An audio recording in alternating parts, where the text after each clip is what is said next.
Hello everyone, how are you today? Thank you so much for joining me again for another video.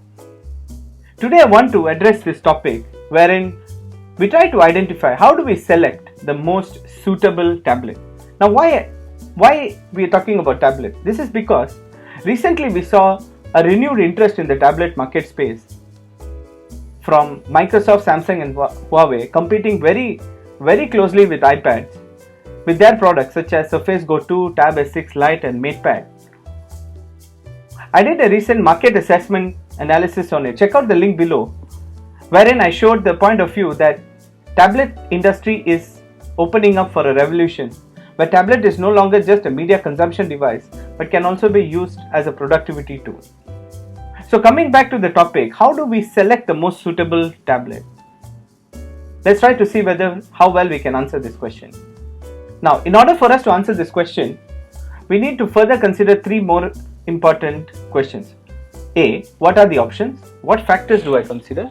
And what is the best value for money device out there? Let's see what are the options we have. There are 14 options I have considered. This is based on the data collected in the last 3 years of the top 5 or top 6 tablets that have topped the charts in those 3 years from 2017 to 2020. And if you notice, they are offered in a wide variety of budget ranges, starting as low as $150 for the Amazon Fire HD 10 and as high as $1,800 for the Surface Pro 7. Now, given that we have such a wide variety of budget ranges, so as a consumer, we want to know how do we select and what factors do we consider before selecting such device. So that brings me to the second question. Now, factors are not so easy to consider. As a consumer, we need to find out what is valuable for us. So as a consumer, I realized that there are 6 critical dimensions that a consumer's mind goes through before selecting a device. And why these 6 are important is because these are fixed criteria, such as display. You cannot change the display once you buy the device. You cannot change the software. You can't change the ports. These are hardware built into it. You can't change the battery configuration. You cannot change the camera module. And you are dependent on the performance of the tablet. Now, if you notice, I have not considered RAM and CPU here because RAM and CPU, the configuration is indicated by the performance measure. Now let's go through each of it and find out what matters to a consumer. Now the first one is the display. So display has 3 critical categories. Pixel density, which is measured in PPI, parts per inches, pixel per inches, brightness in nits and size. Now in terms of software, you look at usability, whether you have a desktop mode, an optimized desktop mode, which not every tablet actually offers. So it's an important consideration to have in account, especially when you want the device to be used for productivity or official purposes. Then updates. There's been many organizations who are notorious for not giving updates on a timely manner. So getting regular updates for your device is very crucial to keep the device healthy and effective in the longer duration. Then voice calls. Now not all devices actually provide this support, even though they may have an LTE option, but that LTE may only be used for data transfer and not for voice calls. This we have seen in the Apple's iPad devices. The third one is the port. So USB-C, I've used this because that's the most versatile port. And the fourth one is the battery. You need a longer battery, heavier battery, so that the capacity helps you use the device for throughout the day. And then we come to the camera module.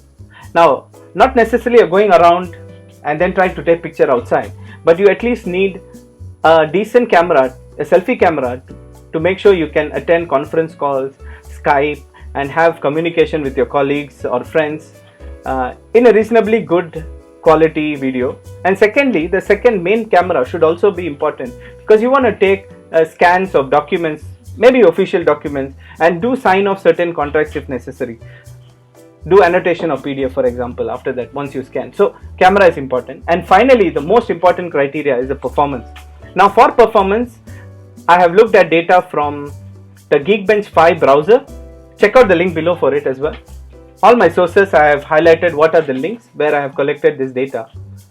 Now, single core and multi-core is important, but most of the devices today take advantage of mostly the single core. So that's a very important factor. But I've also put certain weightage for multi-core, because in the long run, you want to make sure the device, as it gets the updates, it is able to perform and get the best out of the multiple cores that is there in your CPU. This makes sure your tablet ages well, your device ages well, and it has a reasonably good resale value. It maintains its position. Now, given all this, let's combine the two ideas. What happens when I look at the price budget range and the 6 dimension and 12 factors here? If I put it together, you get sort of like a matrix wherein there are 4 quadrants. One is the super value, second is the dream world, third is the high premium, and fourth is the test zone. Now, super value as clearly there, you can see iPad Pro is way ahead of everybody else. There's a huge gap between iPad Pro and the next device from Apple themselves. By far, it has the most superior value for money. Now, when you consider the other quadrants, there are quadrants that you want to take into account, like the test zone. These are devices which basically give you only certain functionality for the price that you pay, and some may be just interested in that. And most likely you will use the device maybe for 1 year, 2 years, and then probably give away to your relatives or parents, maybe just for video calls or take notes, for example. That could be the limited functionality of these devices. And you see, Android space has been crowded in that particular quadrant. Now, the dream world is when we have very less to pay and very high value, right? Let's see if it's possible to achieve that. But before that, I want to highlight here, definitely the Apple lineup has been consistent and way above the median line, the orange line that you see. I call it the boring line, because that is where relatively for every dollar you pay, you get an equivalent value. Now, what we really want are devices which are above the median line, wherein you get more value for every dollar that you pay in comparison to all the other devices in the market. iPad Pro is one such example, but iPad Pro is actually in a league on its own. It's in the $800 category. So let's keep that aside and let's focus on the mid-range. The mid-range winner here is iPad Air 3, clearly punching its weight above its price. Very good, highly capable device, extremely superior performance in terms of its Geekbench scores. But not far behind is the Matepad Pro and Tab S6. So Android space is actually changing.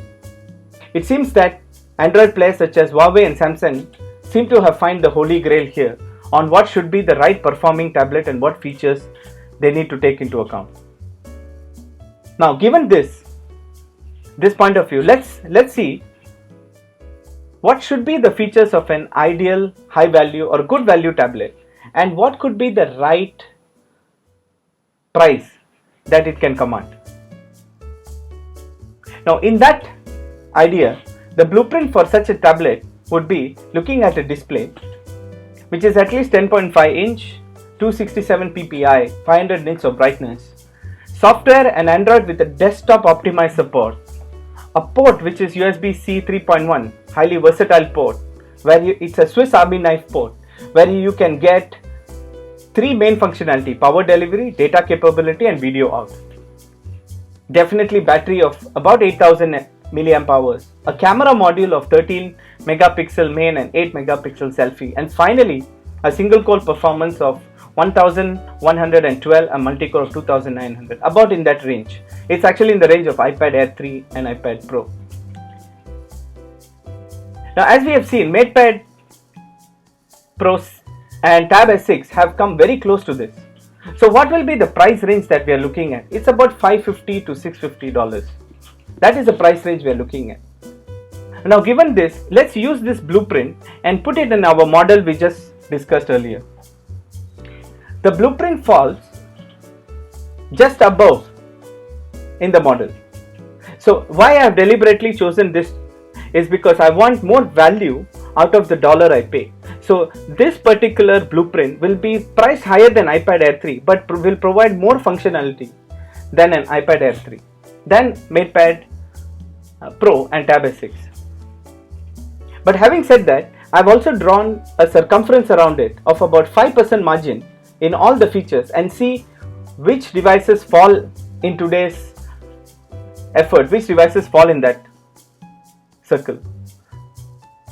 And no surprise there, iPad Air 3 is right there, very high in the edge of the corner. Matepad Pro and Tab S6 have come very close to it.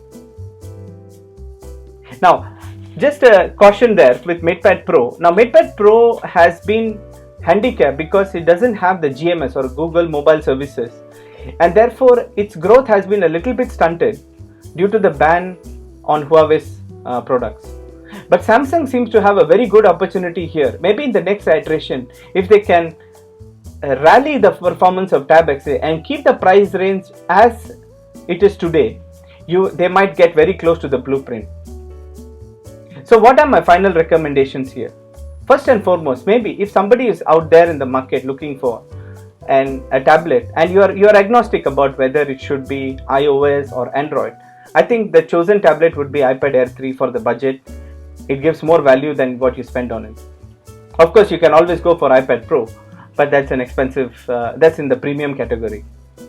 Now, the second one is the Matepad Pro. You can consider also for immediate consumption if you are not too much worried about Google or Google Mobile Services, and you don't need to be, because technically if you are using it for productivity purpose, the Huawei app gallery still has all the Microsoft components in it. You have Microsoft Word, you have Microsoft PowerPoint, you still have those apps that you require, and you can always have other similar like a web shortcut link of these Google apps as well. And there are certain websites which are dedicated today to install GMS into the Matepad Pro devices, so you can take advantage of that. Now, when it comes to Tab S6, I would say wait for it. Wait for the next iteration of Tab S20. That is a rumored name. So maybe wait for that iteration and see whether the performance scores are better than what Tab S6 has provided today. And finally, watch out for that iPad Mini 5, which was just around the border of the budget quadrant. And there are rumors that iPad Mini 5 may come up, the next iPad Mini 5 or Mini 6 as it will be called, will come up with a USB-C support, very, very similar to iPad Pro. It'll be a mini, and it's a sweet spot size of close to 8 inches, very handy, very portable, and have very less bezels. So watch out for that if you are interested in that size category. So what do you think, guys? What are your preferences when selecting a tablet? Check out the link below for a short survey that I have executed, and please do provide your comments and feedback in the comment section. As always, thank you for watching. Please like, comment and subscribe. I'll see you again. Otter out.